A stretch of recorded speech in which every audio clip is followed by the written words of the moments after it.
Hi everybody. Today I'm making broccoli cheese soup and I wanted to put a video together for you in case you wanted to learn how. Right here I have almost all the ingredients. We've got 2 very large things of broccoli, 1 medium to large onion.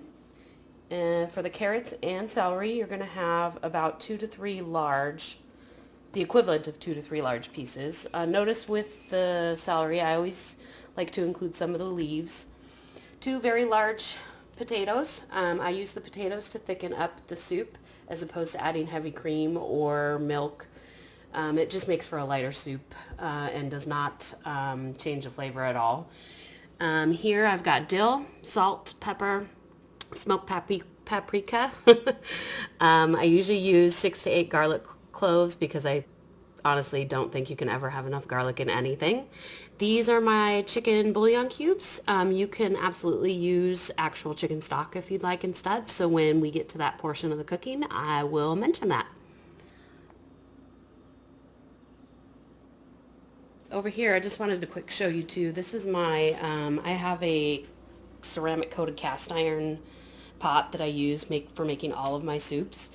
You can really use any kind of stock pot that you have, but I've been using this one for years and I love it. Okay, so what you want to do to start off with is start with a mirepoix, and you're just going to chop up your carrots, celery, onions, and mince your garlic. The goal here is to have a 2-1-1 ratio where the 1-1 of the carrots and the celery equal the whole onion. So I'm going to come over here, just do a couple swirls of extra virgin olive oil, just kind of almost coat the bottom of the pan. And then I'm going to turn this on to like medium high and let it heat up a little bit. And then I'm going to do a balancing act, and I'm going to have to put the phone down and do a little cut because I'm going to throw all of these vegetables in to the pan. So I just dumped in the onions, carrots, and celery in the pot with the extra virgin olive oil. I have grinders, so I added about 6 twists of salt and about 8 twists of pepper. I'm sorry, I'm terrible at measuring. I kind of just always eyeball things, but I'll try and do my best here for you guys. Basically what you're going to do here is you're going to saute these vegetables for about 5 minutes or so until they start getting soft. You don't have to continually stir. You can let them cook a little bit at a time. After the vegetables start getting soft, after about 4 or 5 minutes, you can go ahead and add the garlic. See, I've got that right there on top. And then bay leaf. If you have smaller ones, I would go ahead and add 2. And then you're just gonna kind of let it cook for another few minutes. So this is basically the base that I use for almost all of my soups. Mirepoix is an awesome thing to start with because it gives your soups like super rich flavor. The vegetables were soft after about 8 minutes total, after adding the garlic and the bay leaf and everything. I added 12 cups of water and 10 of my cubes. If you wanted to make this a vegetarian soup, you could use vegetable broth instead, so you'd use 12 cups. And if you wanted to use actual chicken broth instead of the bouillon, then you would do 12 cups of that. So what's going in next is we're going to add the potatoes. So I just chopped those up, you know, kind of roughly. It doesn't really matter. Same with the 2 heads of broccoli, because what's going to happen in the end is we're going to blend it. So you don't have to be real careful and precise about the cutting.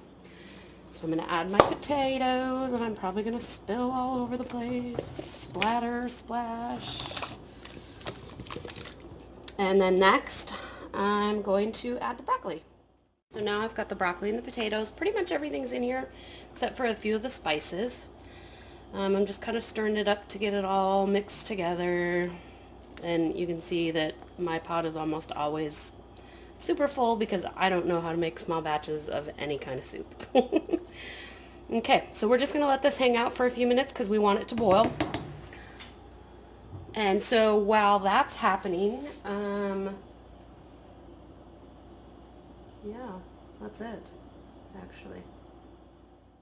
When I'm going to add the last 2 spices, I've got the I've got Spanish style smoked paprika. It's kind of a sweet one. Again, not very good at measuring, but I would probably say I kind of like to just sprinkle, and so most of the top is orange. And then I'm going to grab some dill here. This is going to be challenging, holding. I guess I need some weird kind of selfie stick or something, huh? Anyway, for the dill, I just take a big old pinch of it and sprinkle her in there. So you don't have to be super precise on the spices, because when we get to the end, you know, when we're adding cheese and you're going to taste it throughout too, and if you want to add more of something, you can, you know, if it's not tasting right to you. Or if you like more of the paprika or more of the dill, you can do that too. So once this is boiling, we're going to cover it and let it simmer on low for about 30 minutes. It's boiling. We're going to turn it down to simmer. Usually medium-low works on mine, but it's all kind of just going to depend on your stove. And then we're going to cover it, and we're going to simmer it for 30 minutes. Probably in about 15, 20. We'll go ahead, open it up, and take a little taste and see how the broth is tasting and see if we need to add any more spices. So I wanted to come over here and just check, see how our simmering is going, and I hope you can see real well, but that's about as much as you want. It doesn't have to be too crazy high. You just want it to kind of bubble a bit in the middle.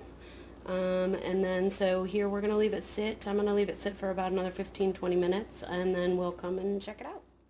It's been about 15 minutes, and I'm just going to kind of give the soup a stir.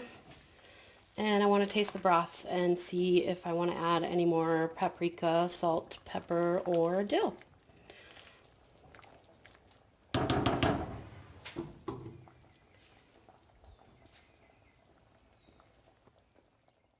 And to me, it's tasting pretty good. So I'm not going to add anything right now.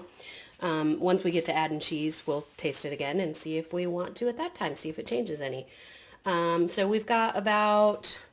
That was 15 minutes, so we're going to go another 15 on simmer, and then we'll come back and start adding cheese. For the cheese, my secret ingredient that makes my broccoli cheese taste so good is smoked Gouda. I usually buy the big, huge block at Costco. It's got awesome flavor. However, I couldn't get to Costco in, shut-in mode, so I found this guy at Ralph's, which is basically Safeway or Cars, just a small one. They had a couple different ones, but this was the middle of the road, so I grabbed that. So my other main cheese, which some of you may balk at, but I use it, it works great, is Kraft Velveeta slices. I use one for each cup of broth, so I have 12 of these here. I use them because they have milk in them, and they mix and melt fantastically. So you really can't beat that for the melting factor and the mixing in factor. I know a lot of people use cheddar. You could do that too if you didn't want to use the smoked Gouda. But this one is what makes mine taste so good. So basically I'm just going to unwrap these guys, chop them up into little pieces, and then I'm going to shred this, and we'll add that to the soup in a bit. Soup has been simmering for 30 minutes. I removed mine from the stove because I don't have a good plug over there.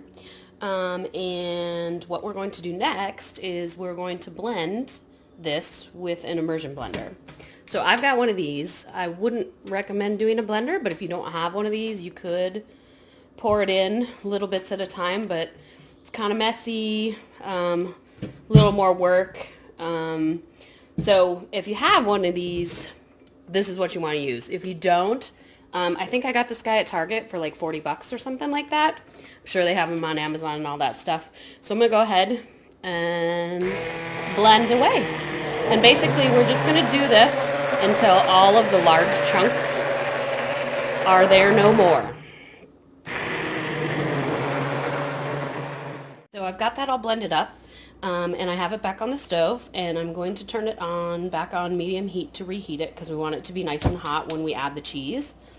So over here we've got the cheese.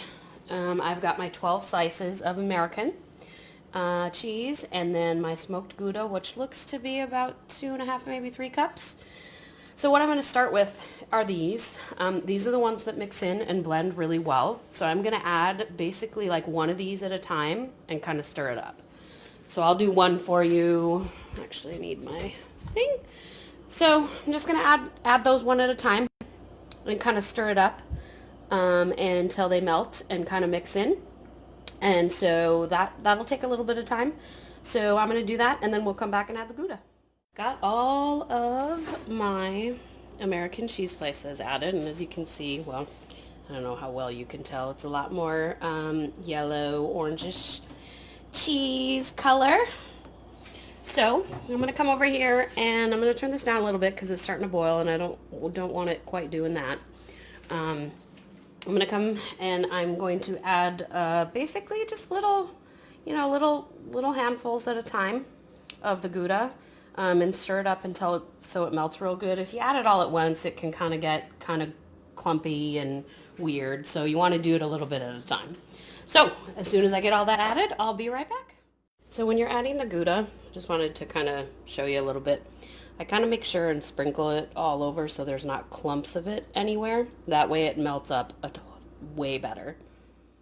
Thing to note here as you're melting up the Gouda, be sure to be stirring constantly and check the bottom. I did turn it down to medium just to make sure it stays hot enough to melt the cheese. But the bottom, if you do not make sure and stir along the bottom, you'll get some cheese stuck grimy down there, and you don't want that to burn. So be sure and stir constantly while you're doing the Gouda and melting it up. All the Gouda is melted, so I'm going to give this baby one last taste test. And I usually use a shot glass, but I had this little guy out here first, so I'm just going to put a couple scoops in here and let it cool off before I try it. And I'm just checking to see if I want to add any more smoked paprika or dill, just in case. Just one last taste test. I tasted the soup and I think it tastes great, so I'm not going to add anything. So there is our final pot of broccoli cheese soup. One great thing about this soup is that since there's no noodles and it's blended, it freezes really well, which is working out great for me because I'm in shut-in and I can't share my soup with anybody. I usually just use quart-size bags and put, enough for one bowl in there, and then lay it flat in the freezer. And when you decide to eat it, put it in the refrigerator in a bowl the night before and let it thaw out most of the way, and then you can reheat it. If you don't do the overnight thing to thaw it out first, the consistency gets kind of weird if you heat it up when it's frozen.